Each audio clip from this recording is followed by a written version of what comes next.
Talk about your win, Brad. Impressive victory over Elias Theodorou. He's a tough guy that people have had trouble figuring out. What was sort of the game plan going into this fight? Do you feel like you executed it? You know what? We knew that going in. It's one of those things. Elias is one of those guys, very awkward in his style, but it works for him. It's hard to figure out his timing and tap into his rhythm because he keeps changing it up. But that's something that we had prepared for. The one thing that I didn't really expect for him, but I made that change, was I really haven't seen him take like that traditional like wrestling shooting from the outside. He'll usually throw some crazy kicks, some punches, switch stance, try to confuse his opponent and then close the distance, grab him, try to push him to the cage, which he tried to do to me, but that I knew. The shooting part though, as soon as I saw him shoot in the first round, I reacted and I knew that that's what he wanted to do. He wanted to try and close it up. He didn't want to strike too much and just get the fight to the ground. And he was kind of poking fun at you leading up to this fight. Did that bother you at all, him doing that stuff?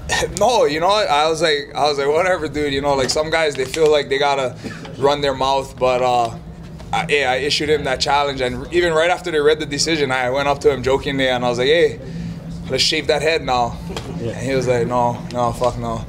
But no, he was talking a lot of shit leading up to it, and me, I'm the type of guy like, hey, we're gonna get in that cage and then we'll let our fists do the talking. But I already knew that, he wasn't about it, because as soon as I seen him yesterday at the weigh-ins, he came up to me and was like, hey, best of luck tomorrow, blah, blah, blah, blah, blah. Which, we do between fighters. This is a sport. It's a mutual respect, but you just don't expect something like that when somebody's running their mouth and then you see him. But, nothing. We fought is what it is. I wish him the best in whatever comes next for him, his hair or whatever shampoo or tampon ads, or I don't know, whatever he wants to do. Do you want to see him cut? Like, are you expecting him to cut his hair? Wasn't that the deal? Nah, he didn't agree to it. He tried to make me say, put up your whole purse for me to cut my hair, and I was like, buddy, your fucking hair ain't worth that much. Get the fuck out of here. But no, I really did want to just like, even yesterday I was standing behind him and I was like, how fucking funny would that be if I just like buzzed his head?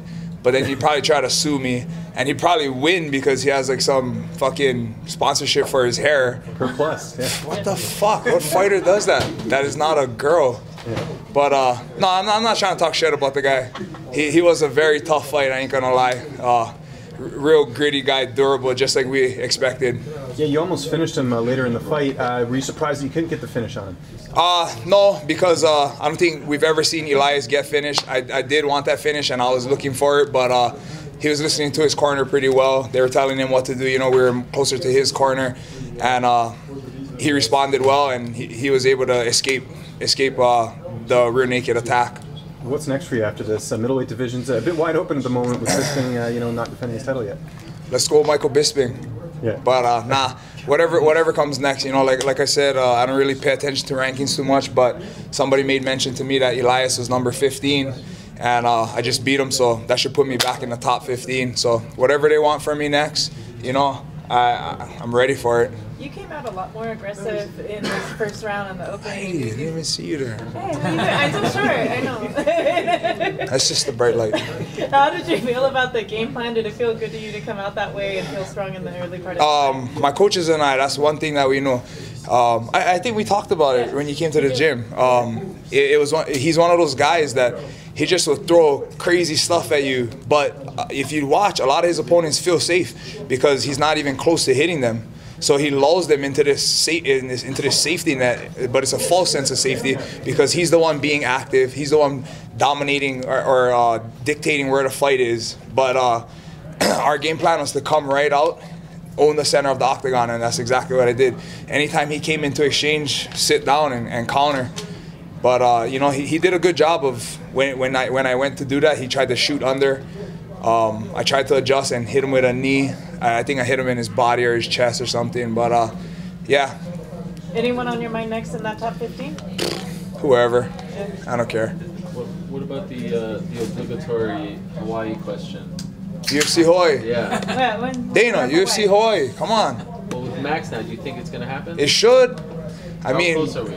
I don't know. I just read an article, which I rarely do, but I read an article saying that Dana was like, I can't say no because I said there would be no women in the UFC. Now there is. There would be no 145 women. But now I think about it, it seems all his no's seem to pertain to the women's division.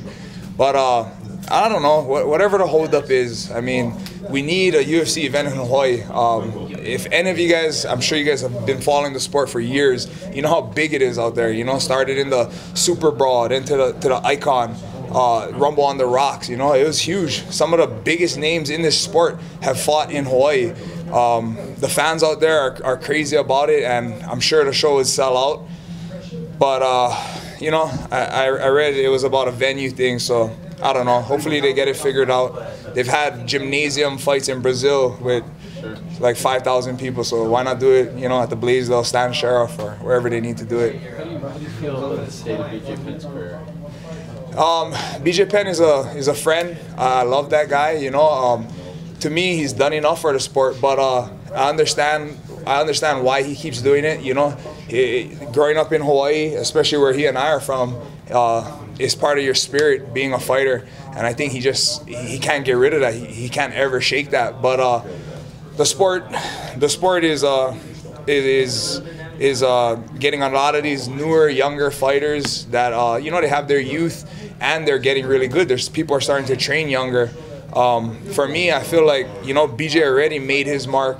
He's already in the Hall of Fame. He's already a 2-division champ. You know, he's fought from 145 all the way up to heavyweight. I don't know who else can say they've done that. But yeah, you know, I wish the best for BJ. I think he's done enough for the sport. He's done enough for Hawaii to where he can just sit back and relax. But I understand why he's a fighter. He's a warrior at heart. So I can understand why he keeps getting in there. You guys good? And one more. BJ is the best ever from Hawaii. Do you think Max can ever eclipse him in terms of overall accomplishments? You know what? Max is a freaking tremendous fighter. I remember Max, when he was in high school, coming up to me and saying like, hey, you know, I want to be where you are, and look at where he is now. He's a champion. As far as comparing Max to BJ, it'll be hard for anybody. It's like comparing LeBron James to Michael Jordan. Michael already did it. He made his mark. You know, he was the greatest ever. So out of Hawaii, that's BJ Penn. And it's going to be hard for any Hawaii fighter to accomplish what BJ has done. And even if they do, you know, I don't think he'll ever eclipse BJ. But Max is his own fighter. He's going to create his own legacy. Cool. Thanks, guys. Thanks guys.